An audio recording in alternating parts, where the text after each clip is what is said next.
A simples possibilidade de proclamar publicamente certas ideias corresponde ao ideal de realização pessoal e de demarcação do campo da individualidade. Caso contrário, o direito à autodeterminação estaria violado com a ingerência estatal, solapando-se um dos atributos da dignidade da pessoa humana. A jurisprudência do Supremo registra avanços e retrocessos na matéria. Na medida cautelar da ação direta de inconstitucionalidade 2566, proclamou-se, contra o meu voto, a constitucionalidade, ainda que em cognição superficial, foi numa decisão interlocutória, provisória e efêmera, de dispositivo legal a vedar a divulgação de proselitismo em rádios comunitárias. Contudo, houve avanços no julgamento da ação direta de inconstitucionalidade 4.451 da relatoria do ministro Aires Brito. O tribunal, por maioria, suspendeu as normas do inciso 2 da segunda parte do inciso 3, ambos do artigo 45, bem como por arrastamento dos parágrafos 4º e 5º do mesmo artigo da Lei Federal 9.504, Lei das Eleições, de 30 de setembro de 1997. Nesse último caso, conforme divulgado pela mídia, o Supremo declarou a constitucionalidade do uso do humor. E o que seria a vida sem humor? Do uso do humor nas eleições. Destaco ainda o voto que proferi em março de 1999, no julgamento da medida cautelar na ação direta de inconstitucionalidade em 1969, em que se afastou o certo decreto distrital, carecedor ou cesseador das liberdades de reunião e expressão. Na oportunidade fiz ver.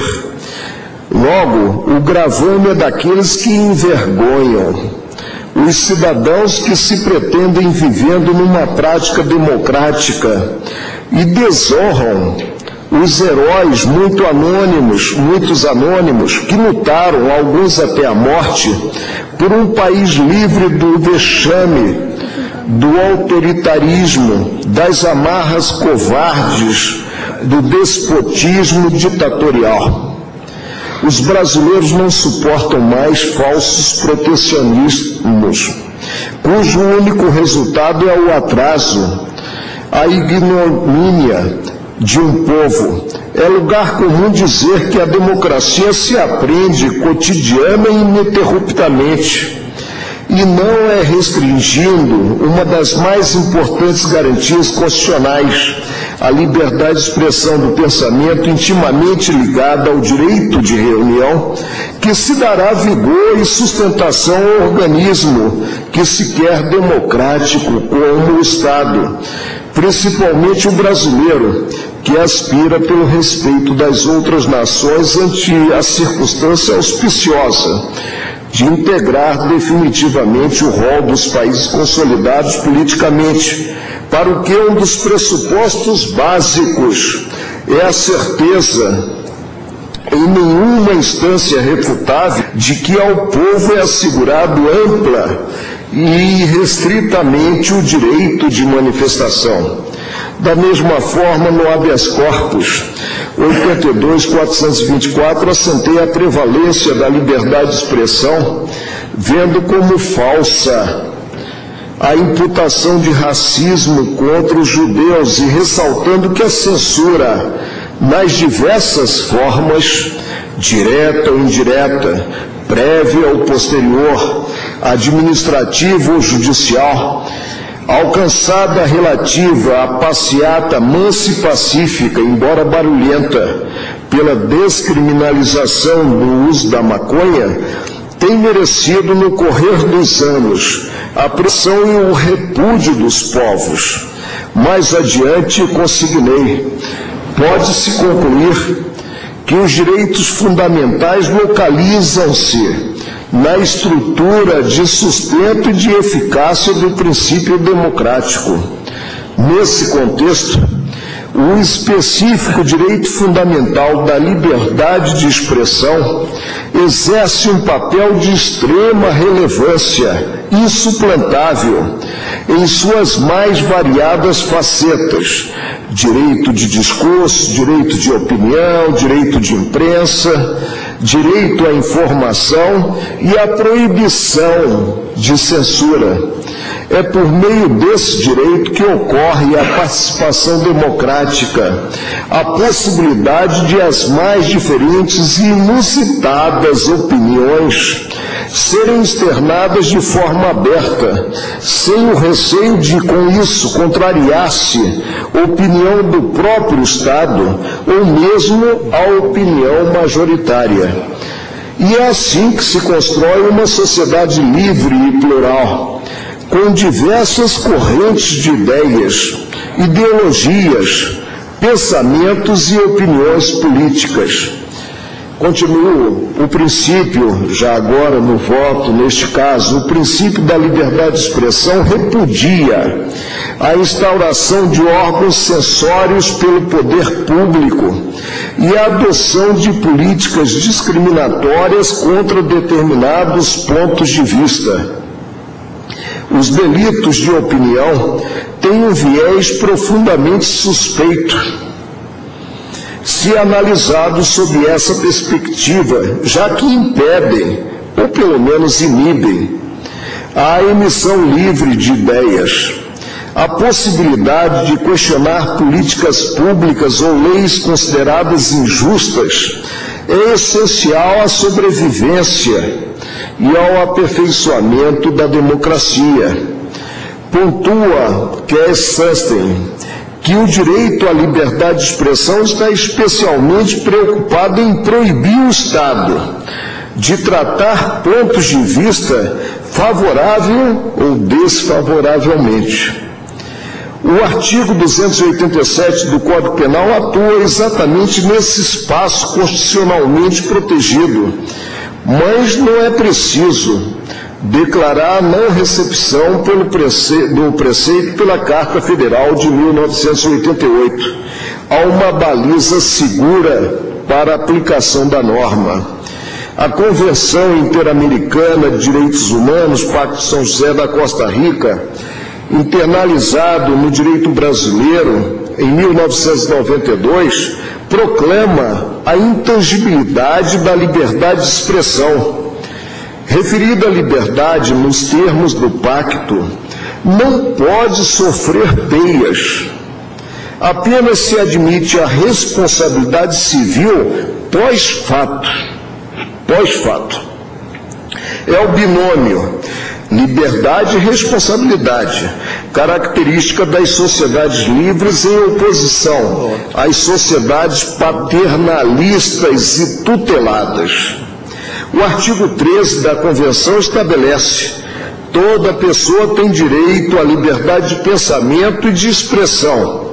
Esse direito compreende a liberdade de buscar, receber e difundir informações e ideias de toda natureza, sem consideração de fronteiras, verbalmente ou por escrito, ou em forma impressa ou artística, ou por qualquer outro processo de sua escolha.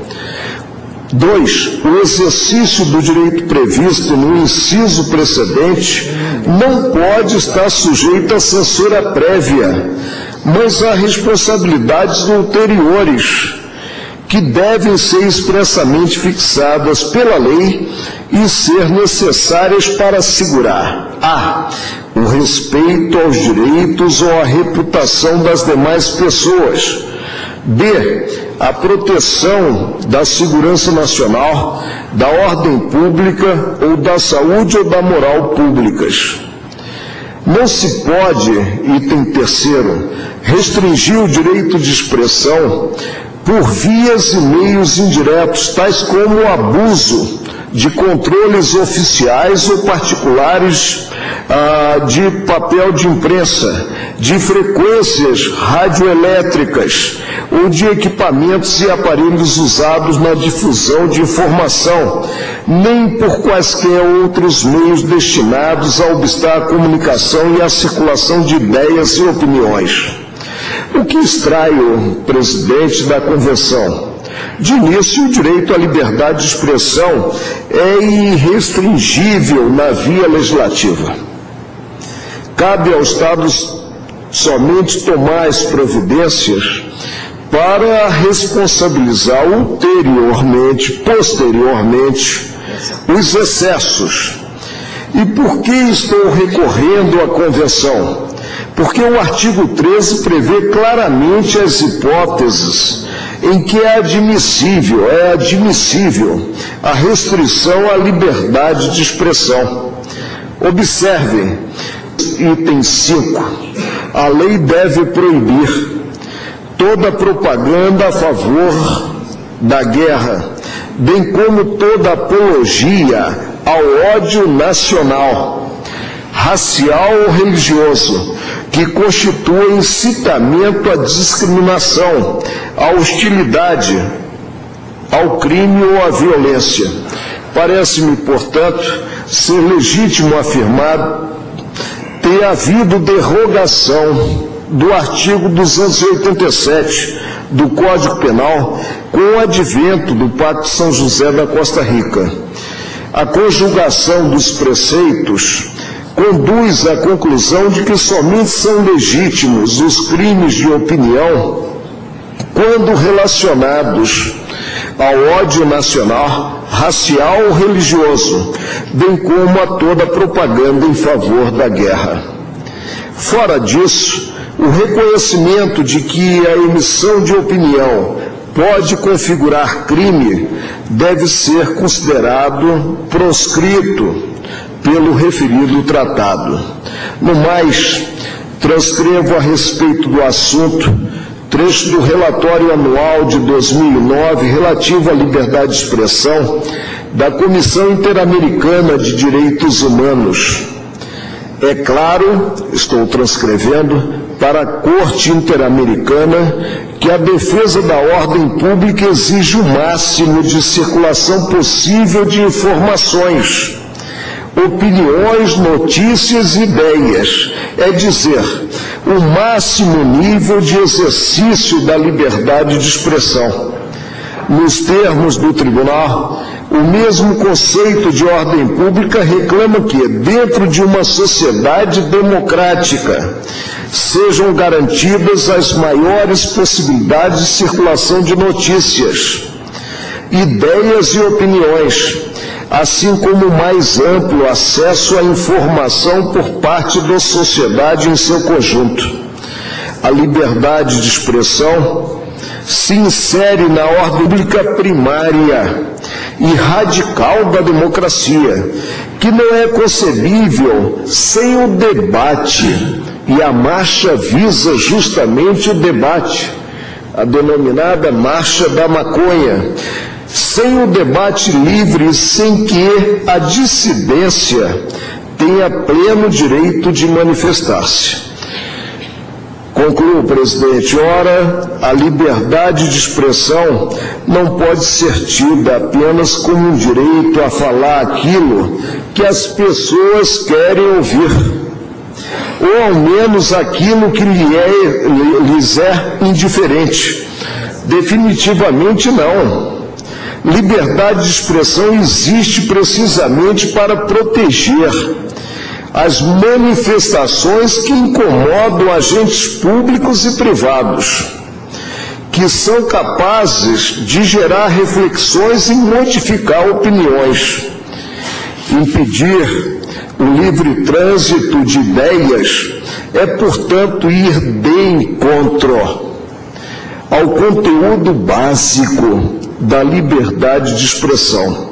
Antequadro, julgo inteiramente procedente a arguição de descumprimento de preceito fundamental para conferir interpretação conforme a Carta da República ao artigo 287 do Decreto-Lei 2.848 de 1940, nos vem o Decreto do Estado Novo, afastando a aplicação do dispositivo às manifestações públicas em favor da despenalização de substâncias psicotrópicas, em especial, e aqui cuido do gênero, como cuidou também o ministro relator Celso de Mello, em especial a denominada Marcha da Maconha. É como voto, pedindo desculpas por ter lido, né, o que resolvi que deveria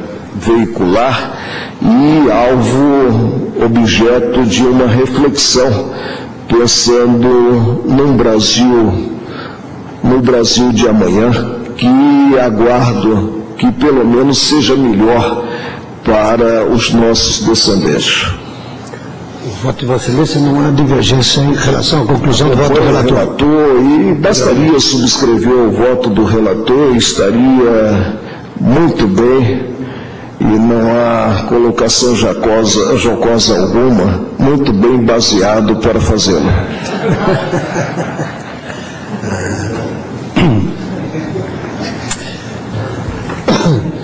Não fosse a relevância da questão, eu realmente me excusaria de qualquer manifestação e acompanharia, como vou fazê-lo, sem restrição alguma, em primeiro lugar, o eruditíssimo e brilhantíssimo e exaustivo voto do eminente ministro relator, assim como os demais votos que foram proferidos de maneira unânime, como, aliás, eu suspeitava que aconteceria. Mas não posso deixar de, menos para complementar do que para pontuar alguns aspectos que eram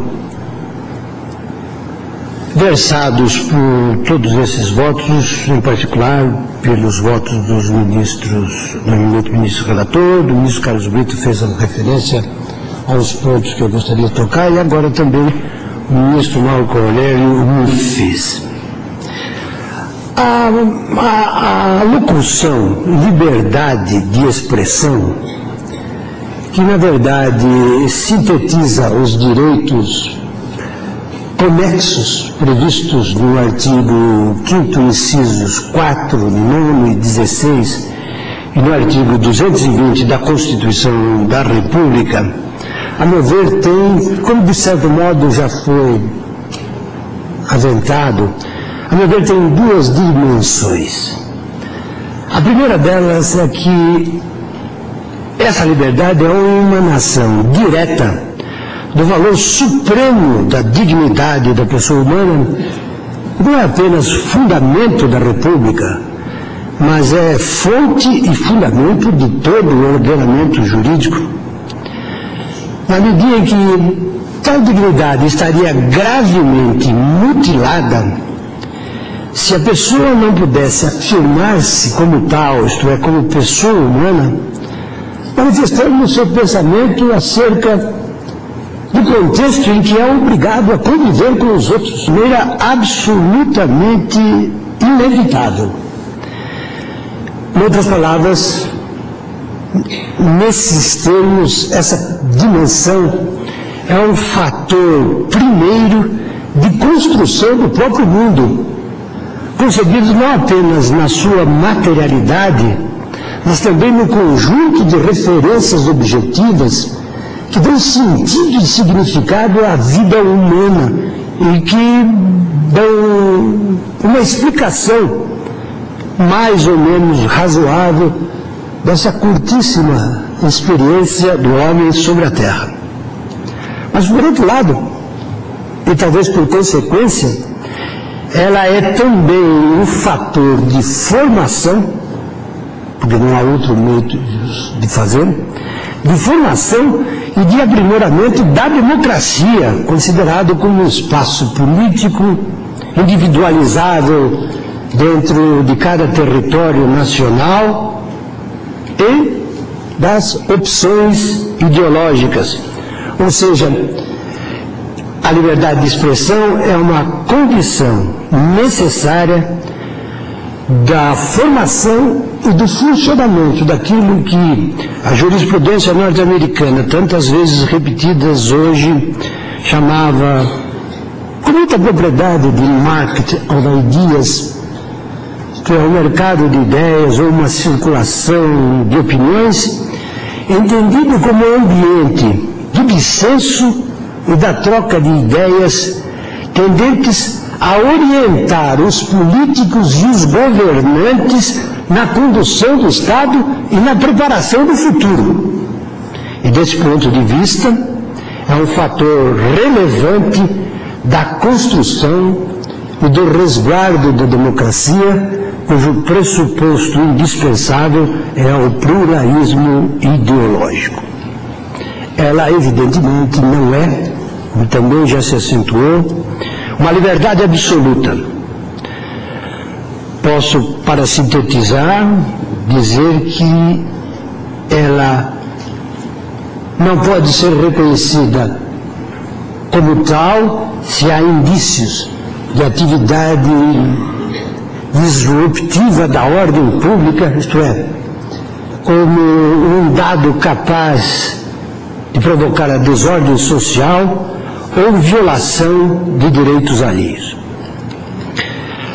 Só pode ser proibida quando seja dirigida a incitar ou provocar ações ilegais iminentes, tal como a Suprema Corte norte-americana o afirmou de modo muito preciso no precedente de Brandenburg versus Ohio em 1969, ou seja, que é preciso que haja prova da sua capacidade, da sua potencialidade de quebra da paz social. O único caso em que, conforme as hipóteses que bem discriminou o voto do ministro Hélio, se justifica a intervenção e a ação estatal. Um outro precedente muito famoso, que dizia respeito ao conhecido caso de que o cidadão que no acórdão aparece sob a denominação talvez falsa de Johnson, no caso Texas versus Johnson, que é de 20 anos depois, que é de junho de 1989, e que foi relatada pelo inesquecido Justice Brennan, a Suprema Corte americana fez duas afirmações que me parecem fundamentais e que, de certo modo, expressam aquilo que os votos de Vossa Excelência já o disseram com não menos propriedades. O governo não pode proibir expressões verbais ou não verbais apenas porque a sociedade as repute desagradáveis, ofensivas e, acrescento eu, contrárias ou incompatíveis com o pensamento dominante. O segundo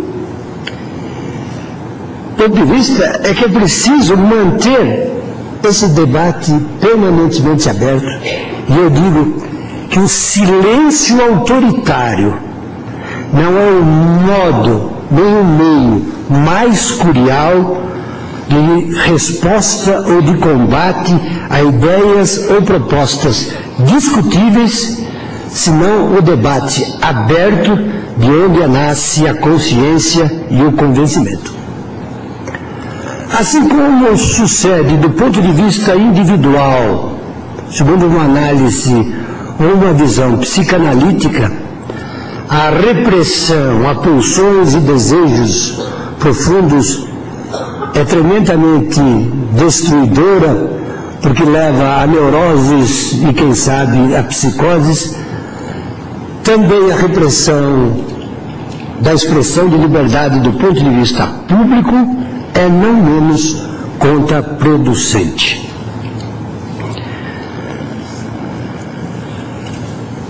Concluo que a manifestação pública, portanto, de apoio à discriminação ou descriminalização do uso da droga não é em si mesma uma instigação à prática de nenhum crime, apenas expressa a opinião pessoal da necessidade de mudança legislativa tal como se fez e se faz ainda hoje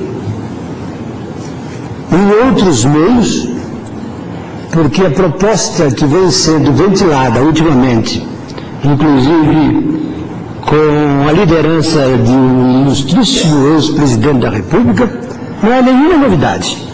Há 30 anos atrás, já li de psicólogos, de cientistas sociais e de outros acadêmicos a proposta de descriminalização do uso de todas as drogas como o melhor modo de o Estado responder a esta praga universal. E alguns países até já chegaram a adotar este ponto de vista, tal como sucedeu e ainda sucede na Holanda. Não digo, este é o lugar de pôr em relevo essa ideia, não digo que ela seja procedente ou improcedente, mas mostro como essa liberdade exercida no plano acadêmico é aplaudida e quando é expressa pelo povo é vítima de uma repressão. Tampouco, a meu ver, envolve, respeitados os limites constitucionais e legais, uma predisposição de desordem ou de insulto a direitos alheios. É antes uma típica e ilícita expressão de pensamento. Evidentemente, o Estado tem que, em respeito à Constituição e ao direito infraconstitucional, de tomar, como em todas as reuniões, as cautelas necessárias para prevenir os eventuais abusos. Mas isto não significa que a liberdade em si não mereça, como merece, e todos reconhecemos, a proteção constitucional e o reconhecimento desta Corte. Eu acompanho, pois, integralmente todos os votos, em particular o brilhantíssimo voto do eminente relator, e proclamo o resultado. O Tribunal, em primeiro lugar, rejeitou a preliminar por votação unânime, manteve o objeto original da causa, também por votação unânime, e julgou procedente a ação para dar ao artigo 287 do Código Penal interpretação conforme a Constituição da República, contra o voto do ministro Luiz Fux, que a julgava em parte procedente nos termos do seu voto. Escolha o resultado pelo PSDB, porque no momento em que nós estávamos de debate, chegamos à conclusão, pelo menos foi dito, de que havia uma compatibilidade implícita no voto do ministro Celso, de que os parâmetros que eu estaria estabelecendo estariam implícitos no voto de Sua Excelência. Só um pequeno dado, ministro, só um pequeno dado. Sua Excelência não julga em parte para isso. Não, eu digo, se Vossa Excelência concorda, se Vossa Excelência concorda com a conclusão. O balizamento não leva a procedência e procedência do pedido, é uma historização do meu voto. Sim, por isso que eu estou dizendo, nos termos do voto de Sua Excelência. Então, eu concordo com o voto do ministro Celso Mello, integralmente, apenas eu acrescento aqueles balizamentos sem que isso signifique divergência. Vossa Excelência não afasta o pátrio poder, né? Nada, eu faço esses balizamentos. Então, Vossa Excelência não julga em parte procedente. Não, eu acompanho a voto.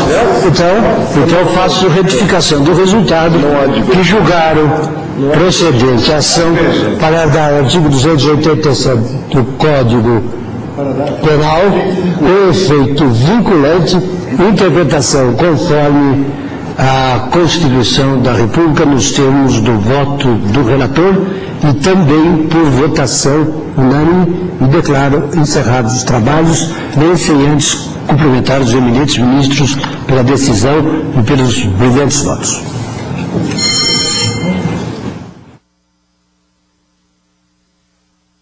E por aqui vai ficando esta edição de Direto do Plenário. A cobertura completa dos principais fatos desta sessão plenária você acompanha logo mais no Jornal da Justiça, segunda edição. Obrigado por estar conosco e continue aqui na TVersa.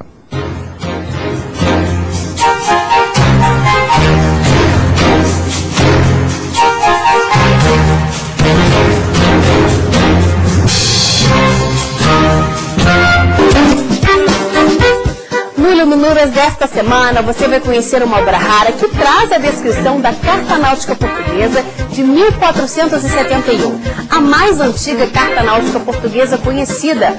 Esse livro foi publicado em Lisboa em 1940. No quadro Encontro com o Autor, eu converso com o mestre em Direito Previdenciário, doutorando em Direito Público e professor Fábio Zambiti Ibrahim.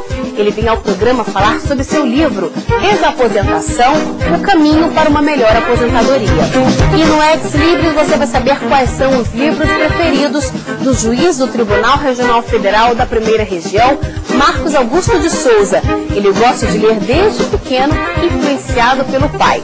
Tudo isso e muito mais você encontra no Minuras desta semana, que está imperdível e espero por você. Até lá!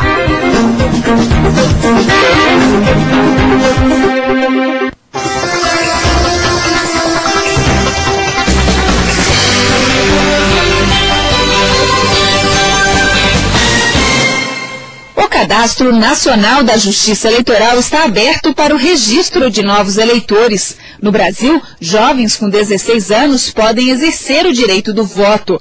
Para tirar o título de eleitor, basta levar a um cartório eleitoral um comprovante de residência e um documento de identificação, como carteira de identidade, certidão de nascimento ou casamento. Os homens devem apresentar também o certificado de quitação militar. A estudante Eliana dos Santos apresentou todos os documentos e, em poucos minutos, recebeu o título. Agora, com o título, vou participar do processo eleitoral. Estou bem contente. O eleitor que deseja transferir o título também pode procurar um cartório eleitoral. Nesse caso, deve levar um documento oficial com foto, a confissão de que reside no novo local há mais de 3 meses e a certidão de quitação eleitoral. Para ter direito à transferência, é preciso ter o título há mais de 1 ano. A servidora pública Ivanilde Souza mora em Brasília há 10 anos, mas tem o domicílio eleitoral em Minas Gerais. Com a transferência, nas próximas eleições, ela já vai poder votar perto de casa. Eu não fico com a consciência pesada de estar sempre justificando. O eleitor que não votou no último pleito, no primeiro e no segundo turnos, ou em apenas um deles, e perdeu o prazo de justificativa, deve comparecer a um cartório e pagar multa de aproximadamente R$ 3,50. Quem não votar em 3 pleitos consecutivos, não justificar e não quitar a multa, tem a inscrição cancelada e, após 6 anos, excluída do cadastro de eleitores. O eleitor que tem pendências com a Justiça Eleitoral fica impedido, por exemplo, de tirar passaporte ou carteira de identidade e até mesmo de obter certos tipos de empréstimos. O eleitor tem que estar em dia, porque é um dever e um direito ao mesmo tempo. Então, no que se refere ao dever, o eleitor tem que estar na Justiça Eleitoral, assim como com as suas obrigações militares e outras obrigações, para ser um cidadão completo, né? O atendimento de alguns serviços pode ser iniciado pela internet no site do TSE.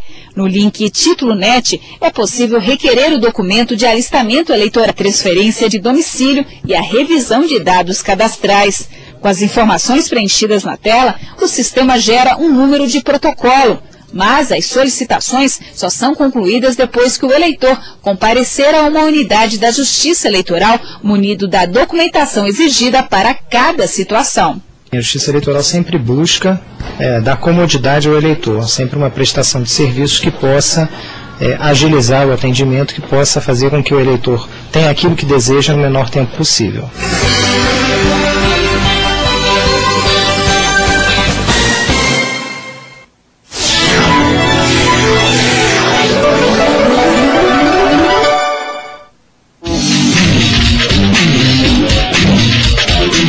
Grande parte das estradas brasileiras foi